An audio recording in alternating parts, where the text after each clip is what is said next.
بسم اللہ الرحمن الرحیم۔ السلام علیکم۔ 5 جنوری 2020 بروز اتوار سعودی عرب کے حوالے سے تازہ ترین نیوز بلیٹن لے کر آپ کی خدمت میں حاضر ہوں۔ اگر آپ بھی سعودی عرب کے حالات سے باخبر رہنا چاہتے ہیں، اس ویڈیو کو مکمل دیکھیے، چینل کو سبسکرائب کیجیے۔ ویڈیو کا آغاز کرتے ہیں سعودی عرب کی تازہ ترین خبروں سے۔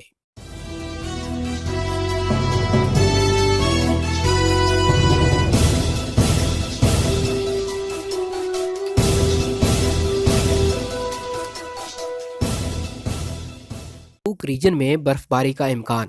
محکمہ موسمیات نے توقع ظاہر کی ہے کہ آئندہ چند دنوں تک سعودی عرب کے شمالی اور مغربی علاقوں میں سردی کی شدت میں اضافہ ہوگا، جبکہ تبوک ریجن میں برف باری کا بھی امکان ہے۔ سعودی خبرساں ایجنسی نے محکمہ موسمیات کی جانب سے جاری رپورٹ کے حوالے سے خبر دیتے ہوئے کہا کہ دنیا بھر کی طرح سعودی عرب بھی سردی کی لپیٹ میں ہے۔ ہفتے اور اتوار کے روز بعض علاقوں میں بارش اور ژالہ باری کا بھی امکان ہے۔ سعودی عرب کے بالائی پہاڑی علاقوں میں درجہ حرارت 5 سے 8 ڈگری تک ہونے کی توقع کی جا رہی ہے۔ ساحلی علاقوں میں تیز ہوائیں چلیں گی، جبکہ سمندر میں لہروں کی بلندی بھی میٹر سے 2 میٹر تک ہو سکتی ہے۔ محکمہ موسمیات کے مطابق تبوک ریجن کے اللوز، الگان اور الزہر علاقوں میں برف باری ہونے کا امکان ہے۔ سعودی عرب کے شمالی علاقوں میں بھی ہلکی برف باری متوقع ہے۔ دوسری جانب محکمہ موسمیات و تحفظ ماحولیات کی جانب سے جاری رپورٹ میں بتایا گیا کہ سعودی عرب کے 5 علاقوں میں ہفتے کے روز کم سے کم درجہ حرارت 2 سے 5 ڈگری سینٹی گریڈ ریکارڈ کیا گیا۔ سب سے کم درجہ حرارت طریف اور آر کمشنری میں رہا، جہاں درجہ حرارت 2 ڈگری تک گر گیا۔ تبوک اور الجوف میں 4 جبکہ الگریاب میں 5 ڈگری ریکارڈ کیا گیا۔ شدید سرد علاقوں میں سفر کرنے والوں کو بھی احتیاطی تدابیر اختیار کرنے کی ہدایت کرتے ہوئے کہا گیا کہ وہ مسافر جو پہاڑی علاقوں میں سفر کرتے ہیں خصوصی احتیاط کریں، خاص کر ایسے موسم میں جب علاقے میں بارش کی توقع ہو۔ بارشوں کے دوران پہاڑی علاقوں کے نشیبی مقامات پر قیام سے گریز کریں۔ تفریح کے لیے آنے والے بھی احتیاط برتیں اور ان مقامات پر جانے سے اجتناب کریں جو پانی کی گزرگاہیں ہیں۔ ڈرائیونگ لائسنس کن پوائنٹس پر ضبط کیا جائے گا؟ سعودی وزارت داخلہ نے ٹریفک کے نئے قانون کا لائحہ عمل سرکاری گزٹ القرآن میں جاری کر دیا۔ قدیم لائحہ عمل کی جگہ نئے لائحہ عمل پر 3 جنوری 2020 سے عمل درآمد شروع کر دیا گیا۔ القرآن سرکاری گزٹ کے مطابق اگر گاڑی کے ڈرائیور نے 3 سال کے دوران ٹریفک خلاف ورزیاں کر کے 90 پوائنٹس پورے کر لیے تو ایسی صورت میں اس کا ڈرائیونگ لائسنس ضبط کر لیا جائے گا۔ 3 سال کی شروعات پہلی خلاف ورزی کی تاریخ سے شمار کی جائے گی۔ نئے ٹریفک قانون کے لائحہ عمل میں بتایا گیا کہ اگر کسی ڈرائیور نے 1 سال کے دوران ٹریفک سلامتی کو خطرہ لاحق کرنے والی کوئی خلاف ورزی دوسری بار کی تو اس پر اس خلاف ورزی کے حوالے سے انتہائی جرمانہ لگایا جائے گا۔ اگر کسی نے 1 سال کے دوران ایسی ٹریفک خلاف ورزی تیسری بار کی تو اس کی فائل ٹریفک عدالت کو پیش کر دی جائے گی۔ عدالت اسے 1 سال تک قید کی سزا سنا سکتی ہے۔ سزا کا فیصلہ مقررہ جرمانہ ڈبل نہ کرنے کی صورت میں ہوگا۔ محکمہ ٹریفک نے توجہ دلائی کہ ٹریفک سلامتی کو خطرات لاحق کرنے والی خلاف ورزیاں 9 ہیں۔ ان میں سپیڈ سے زیادہ گاڑی چلانا، نشے کے عالم میں گاڑی چلانا، سگنل توڑنا، خطرناک شکل میں اوورٹیک کرنا اور مخالف سمت میں ڈرائیونگ کرنا شامل ہیں۔ اقامے کی تجدید نہ کرانے پر جرمانہ کب سے ہوگا؟ سعودی محکمہ پاسپورٹ نے اعلان کیا کہ حویہ مقیم یعنی اقامہ کی میعاد ختم ہونے پر 3 دن تک تجدید نہ کرانے کی صورت میں تاخیر کا جرمانہ لاگو کیا جائے گا۔ اگر کسی کا اقامہ 4 جنوری 2020 کو ختم ہو گیا تو ایسی صورت میں اس پر تاخیر کا جرمانہ اقامہ ختم ہونے کے 3 دن بعد نافذ ہوگا۔ اگر 3 دن کے اندر اقامے کی تجدید کرا لی گئی تو ایسی صورت میں جرمانہ نہیں ہوگا۔ آجل ویب سائٹ کے مطابق محکمہ پاسپورٹ نے یہ وضاحتی بیان ٹویٹر پر ایک غیر ملکی مقیم کے اس سوال کے جواب میں دیا جس میں پوچھا گیا تھا کہ اقامہ ختم ہونے پر تجدید نہ کرانے کی صورت میں جرمانہ کب سے لاگو ہوگا۔ محکمہ جوازات نے اس سے پہلے سعودی عرب میں مقیم تمام غیر ملکیوں سے اپیل کی تھی کہ جس بھی تارک وطن نے اب تک فنگر پرنٹس اور آنکھوں کا عکس ریکارڈ نہیں کرایا وہ پہلی فرصت میں محکمہ پاسپورٹ سے رجوع کر کے اپنے اور اپنی فیملی کے فنگر پرنٹس اور آنکھوں کے عکس کا ریکارڈ جمع کرا دیں۔ محکمہ پاسپورٹ نے ایک بار پھر توجہ دلائی کہ اگر کسی تارک وطن نے اپنے اور اہل عیال کے فنگر پرنٹس اور آنکھوں کا عکس ریکارڈ نہیں کرایا تو کمپیوٹر میں ان کا ریکارڈ بلاک کر دیا جائے گا اور ایسا کرنے پر وہ محکمہ پاسپورٹ سے مقررہ خدمات حاصل نہیں کر سکیں گے۔ بیرون ملک اے ٹی ایم کے استعمال پر فیس۔ الجزیرہ بینک نے بیرون سعودی عرب اے ٹی ایم کارڈ کے استعمال سے متعلق نئے قاعدے اور ضابطے جاری کیے ہیں۔ اے ٹی ایم کارڈ مادہ بیرون ملک استعمال کرنے پر 2.75% فیس ہوگی اور کھاتے دار سے کرنسی کا فرق وصول کیا جائے گا۔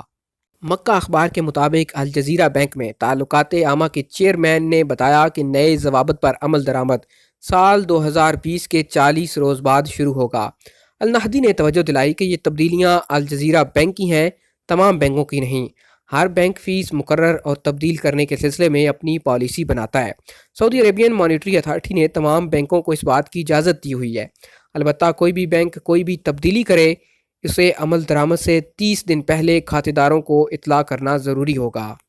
چیئرمین سے مزید پوچھا گیا کہ اگر کسی کھاتہ دار نے اندرون سعودی عرب سے بیرون مملک رجسٹرڈ کسی تاجر کو اے ٹی ایم کے ذریعے رقم منتقل کی تو کیا ایسی صورت میں بھی اضافی چارجز ہوں گے؟ انہوں نے جواب دیا کہ جی ہاں، 2.75% فیس وصول کی جائے گی۔ اگر کارڈ انٹرنیٹ کے ذریعے استعمال کیا گیا تو فیس لی جائے گی۔ ایک اور سوال یہ پوچھا گیا کہ اگر A T M card cancel کر دیا گیا تو کیا ایسی صورت میں مادہ پے اور ایپل پے کی سہولتیں بھی معطل ہو جائیں گی؟ جواب دیا گیا کہ بینک سے رابطہ قائم کرنے تک یہ دونوں سہولتیں کام کرتی رہیں گی۔ سیاحتی اداروں پر کتنا جرمانہ کیا گیا؟ قومی سیاحتی اتھارٹی کی ٹیموں نے گزشتہ سال کے دوران خلاف ورزیوں پر 1800 رہائشی ہوٹلوں اور اپارٹمنٹس کے خلاف تادیبی کارروائیاں کی۔ سیاحتی کمیٹی کا کہنا ہے کہ تفریحی مقامات پر آنے والے سیاحوں کی سہولت اور ان کے حقوق کے تحفظ کے لیے قواعد مقرر کیے ہیں جن پر عمل کرنا لازمی ہے۔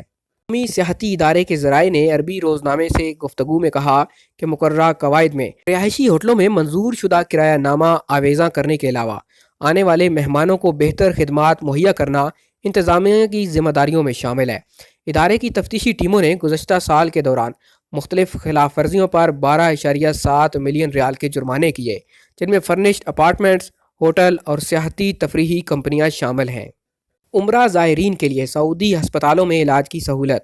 سعودی وزارت حج و عمرہ کے ماتحت میڈیا سینٹر کے نگران اعلیٰ ایمن الارفج نے اعلان کیا کہ وزارت نے 1 جنوری 2020 سے عمرہ زائرین پر مکمل انشورنس پروگرام کا نفاذ شروع کر دیا۔ اب تک سب سے زیادہ عمرہ زائرین پاکستان سے آئے ہیں۔ اخبار 24 کے مطابق انشورنس پروگرام بیرون سعودی عرب سے آنے والے عمرہ زائرین کے لیے مخصوص ہے۔ سعودی عرب پہنچتے ہی عمرہ زائر انشورنس سکیم ویلڈ ہوگی۔ انہوں نے توجہ دلائی کہ 1 جنوری 2020 سے لے کر اب تک عمرہ زائرین کے لیے 8.4 ہزار انشورنس اسکیمیں جاری کی گئی۔ اس کی بدولت عمرہ زائر اپنے پاسپورٹ نمبر سے سرکاری اور پرائیویٹ ہسپتالوں سے علاج کی سہولت حاصل کر سکیں گے۔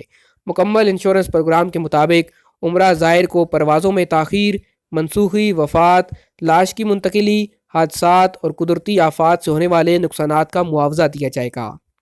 پرمٹ کے بغیر غیر ملکی خواتین کی ملازمت پر جرمانہ۔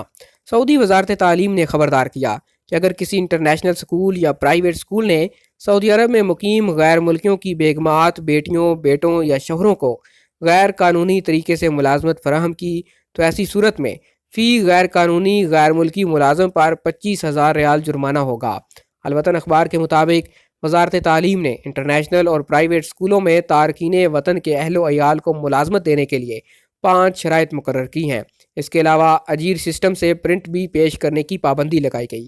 جو لوگ قانونی طور پر انٹرنیشنل یا پرائیویٹ اسکول میں اپنے اہل و عیال کو ملازمت کروائیں گے انہیں نقل کفالہ کی ضرورت نہیں ہوگی۔ وزارت تعلیم نے تمام انٹرنیشنل اور پرائیویٹ اسکولوں کو خط لکھ کر وارننگ دی کہ وہ سب غیر ملکی تارک وطن کے عزیز کے ساتھ 12 مہینے کے لیے ملازمت کا معاہدہ کر لیں، اور اگر پہلے سے معاہدہ کر لیا گیا ہو تو آئندہ 12 مہینے کے لیے اس کی تجدید کر لیں۔ اگر کسی بھی اسکول نے اس کی خلاف ورزی کی تو ورک پرمٹ منسوخ کر دیا جائے گا۔ سعودی عرب کے سب سے بڑے واٹر فرنٹ کا افتتاح۔ عسیر کے ساحل پر سعودی عرب کے سب سے بڑے واٹر فرنٹ کا افتتاح کر دیا گیا۔ یہ 500 ملین ریال کی لاگت سے سعودی عرب کے جنوب مغربی علاقے عسیر کے ساحل پر اعلیٰ ترین ٹیکنالوجی اور جدید ترین جمالیاتی پیمانوں کے مطابق تیار کیا گیا۔ عربیہ نیٹ کے مطابق عسیر کے ساحل پر قائم کیے جانے والا واٹر فرنٹ 2.4 ملین مربع میٹر کے رقبے پر بنایا گیا۔ اس کا افتتاح گورنر عسیر شہزادہ ترکی بن طلال بن عبدالعزیز نے کیا۔ مسجد نبوی کی صفائی پر مامور لوگوں کی تعداد کتنی؟ مدینہ منورہ میں مسجد نبوی کی صفائی کے لیے 1520 سے زائد مرد و خواتین کارکنان تعینات ہیں۔ صفائی کے امور انجام دینے کے لیے 35 جدید ترین مشینیں بھی زیر استعمال ہیں۔ یہ مشینیں بیٹری کے ساتھ بغیر آواز کے کام کرتی ہیں۔ مسجد نبوی کی صفائی اور قالینوں کی نگران انتظامیہ کے سربراہ خالد الرحیلی نے المدینہ اخبار سے خصوصی گفتگو کے دوران واضح کیا کہ مسجد نبوی کے اندرونی اور بیرونی حصوں سے 45 ٹن کچرا روزانہ اٹھایا جاتا ہے۔